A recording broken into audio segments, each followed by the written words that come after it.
saludo para los pregoneros, con todo mi corazón.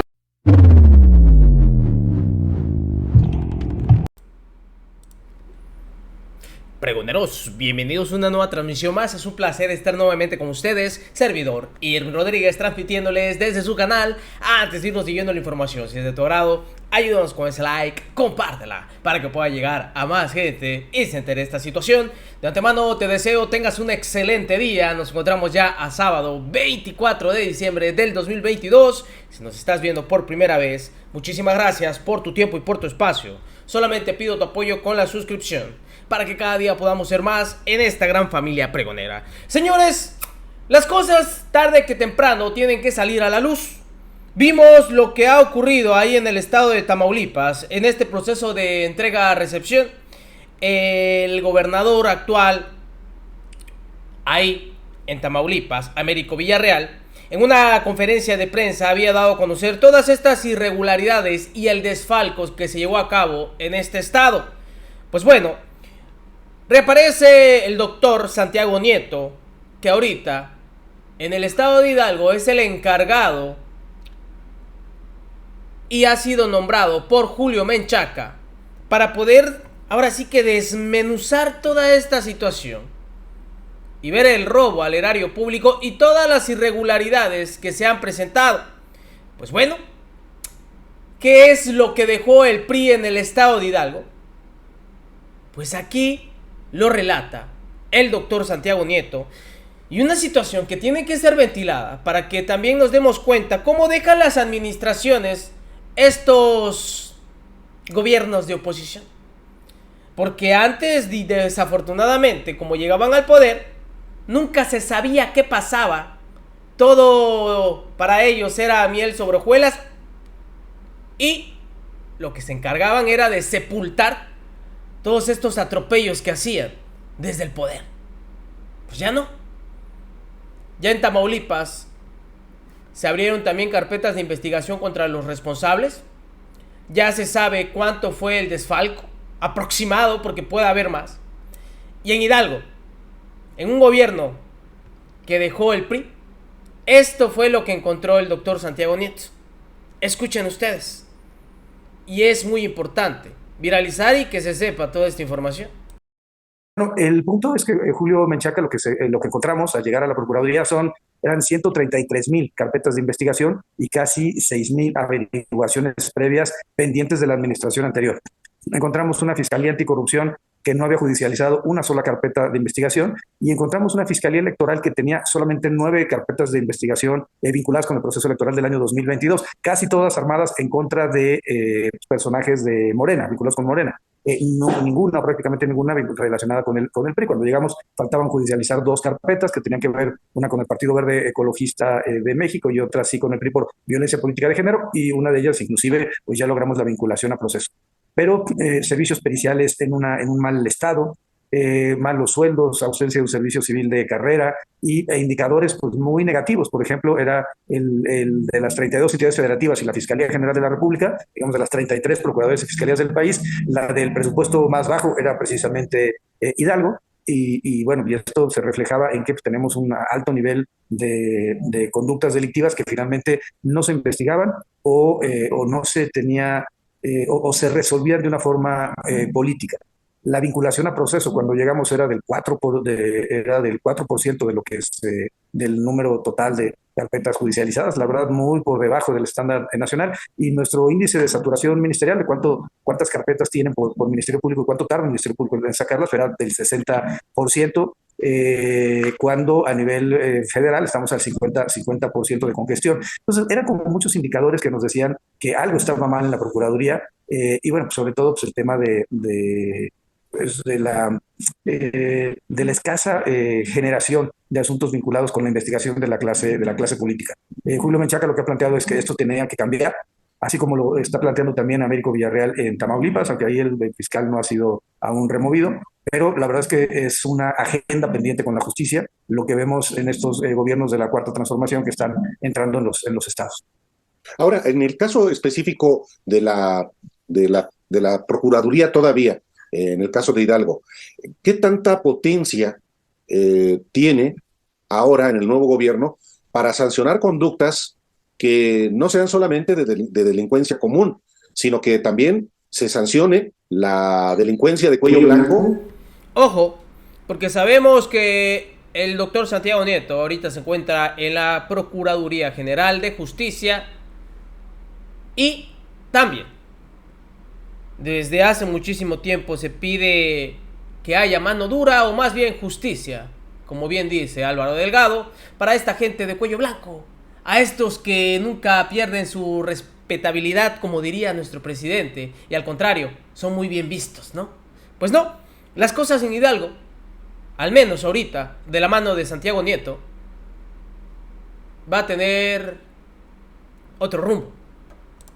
Y, por supuesto, los comportamientos de corrupción del gobierno anterior, porque a pesar de que se dijo que el exgobernador Omar Fayad había dado facilidades para que ganara Morena, no hay ningún pacto de impunidad. Sí, no, por supuesto. Ha sido muy claro el gobernador Julio Menchaca que tiene que ver la política de cero tolerancia a la corrupción y cero tolerancia a la impunidad, que es una política que en su momento el presidente López Obrador impulsó a nivel federal. Y evidentemente, aunque la relación haya sido buena y la transición haya sido incluyendo la de Tamaulipas, incluyendo la de Quintana Roo, creo que pues, hay que reconocer que es un error pensar un pase de impunidad. ¿Qué fue lo que hemos estado haciendo? Pues judicializando las carpetas de investigación en todos los ámbitos. Violación, abuso sexual, lesiones, por supuesto, robo. Estamos generando una unidad de imputado desconocido en robo de vehículos, porque también es un delito que se comete con mucha frecuencia en el Estado, pero sobre todo el gobernador ha puesto énfasis en el combate a la corrupción. Y a partir de ahí, pues tener una dinámica, pues siempre lo he planteado así, creo que las fiscalías y las procuradurías debemos ser academias de canto. Y por academias de canto me refiero a que hay que ir encontrando a las personas que se encuentran en los grupos menos, digamos, más débiles de la cadena delictiva para que den información y datos y garanticen evidentemente la reparación del daño y que nos permita llegar a los autores intelectuales de los casos de corrupción como los que se han tenido en Hidalgo. Hay que recordar que Hidalgo tuvo una parte de la estafa maestra y hoy pues, encontramos un desvío de recursos muy importante por parte del gobierno anterior. Estamos hablando de más de 2,000 millones de pesos hasta este momento y estamos revisando en el 2021 750 millones de pesos desviados a partir de empresas fachadas. Muy similar a Operación Zafiro, muy similar a la estafa maestra, muy similar a los recursos de Odebrecht en cuanto a que ya que llegaba el recurso a Odebrecht se iba a empresas fachadas y eso es lo que en su conjunto se ha llamado como estafa siniestra hidalguense. En ese sentido, el gobernador Omar Fayad no tiene garantizada pues la libertad ni la impunidad. Y no, a ver, yo creo que no puede haber impunidad para nadie. Esa ha sido la posición que ha marcado el gobernador Julio Menchaca. Ahora, ¿qué es lo que encontramos? El primer bloque fue un bloque vinculado con 13 presidencias municipales.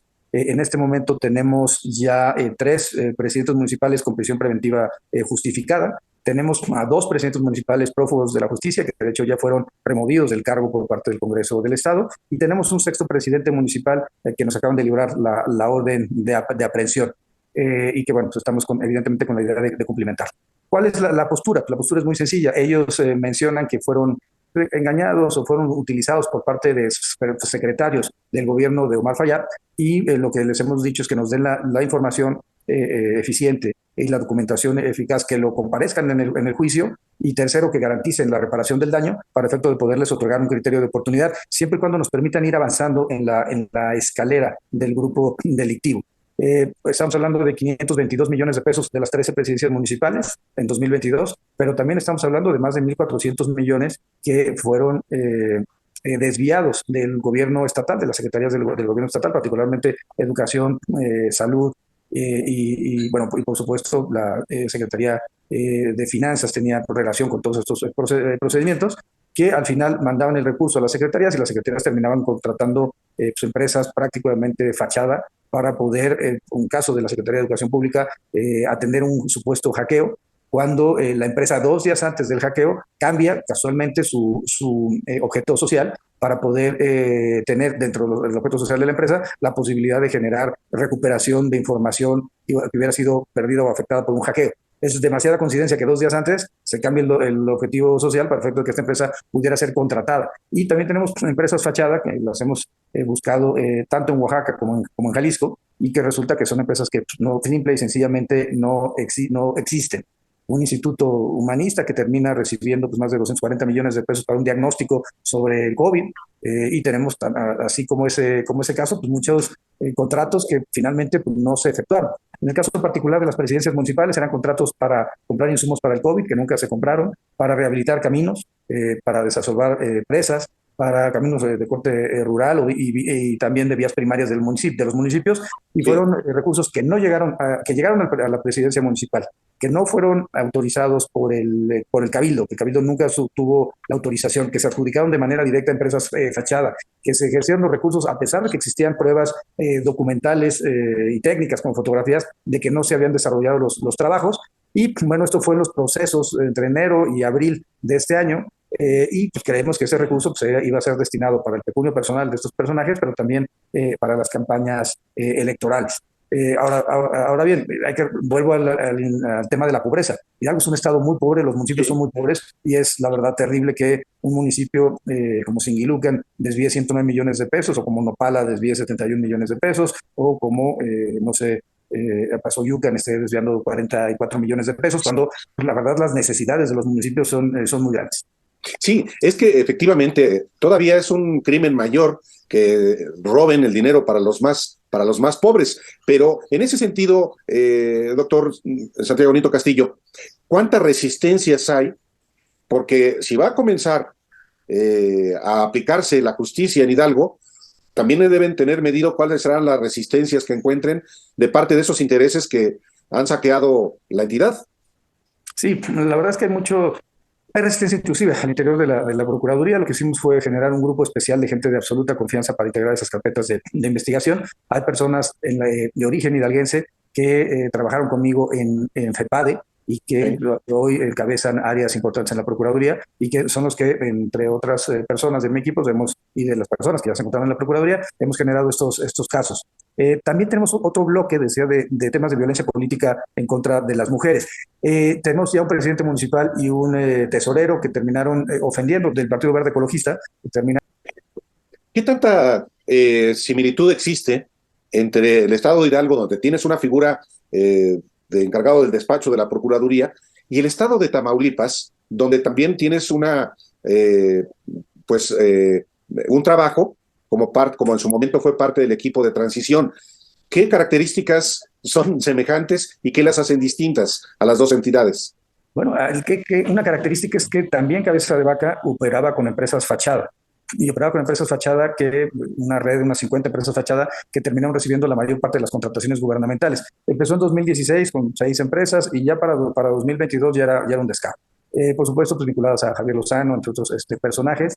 Aquí el asunto también Tamaulipas tiene que ver con redes familiares de corrupción. Tanto el senador Ismael Cabeza de Vaca como el hermano José Manuel son personas que estaban vinculados en los negocios, en la empresa vitivinícola, en los campos de energía eólica, en los ranchos. Pero yo lo que veo como diferencia es esta operación que se realizó a partir de los prediales, y que hasta el momento no hemos detectado en Hidalgo. No quiere decir que no exista, sino que no se ha detectado, y que sí tenemos en Tamaulipas, de que presiona a las personas que les llegaban a decir que les vendieran el rancho, y decían ellos que no. Entonces le decía, bueno, ¿es contigo o lo vemos con tu viuda? Y terminábamos entregándole a los prestanombres de cabeza de vaca. Por eso es increíble. Dos cosas no entiendo del Partido Acción Nacional. Primero, que lo nombren consejero en ausencia, y después que se esté planteando que pueda ser candidato al Senado de la República. Él tiene un orden de aprehensión, eso hay que recordarlo, y es prófugo de la justicia. Debe existir una declaración como la que nosotros hemos solicitado a nivel local con los presidentes municipales, pero a mí me queda muy claro que la Constitución, en el artículo 38, fracción quinta, dice que se pierden los derechos políticos, otros derechos, a partir de que una persona se encuentre prófugo de la justicia desde la orden de aprehensión, que es el caso de Francisco García Cabeza de Vaca. ¿Qué está buscando? Pues evidentemente está buscando la impunidad, está buscando la inmunidad constitucional, el fuero, para efecto de sustraerse de la acción de la justicia. Era el último reducto que tenían, se les cayó en Tamaulipas, y pues yo creo que eso es un cambio trascendental. hemos nosotros recibido una denuncia de que había parte de este grupo que tenía operaciones en Pachuca. Vamos a seguir las investigaciones para determinar si esto es o no cierto, pero yo tengo muy clara la instrucción del señor gobernador Julio Menchaca de que tenemos que ir integrando todas las carpetas de investigación y no podemos dejar que un caso tan relevante como este termine en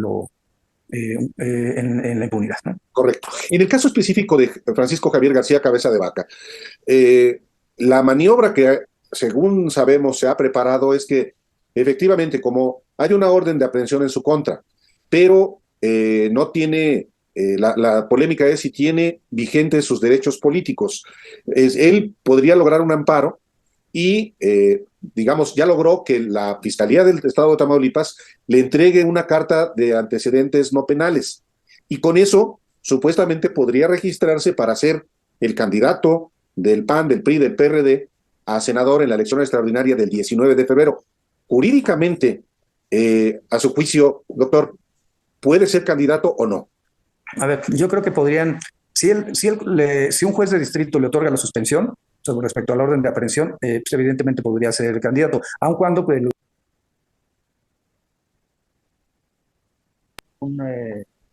creo que sería lo óptimo, tendría que estar promoviendo una revisión si le conceden la suspensión definitiva, una queja si le conceden la suspensión provisional. Pero el punto central es que la actividad debe estar encaminada a que personajes de este tipo no puedan convertirse en figuras en el ámbito del ejercicio público, precisamente por el daño que hicieron al estado de Tamaulipas. Recordemos que él obligó a la Procuraduría a obtener órdenes de aprehensión en contra de los hijos de Américo Villarreal, de un primo mío, del presidente municipal de Reynosa, el presidente municipal de Ciudad Victoria, la presidenta municipal y un tío de la presidenta municipal de Nuevo Laredo. Y eso es lo que estamos viendo, un halo de impunidad que no podemos permitir.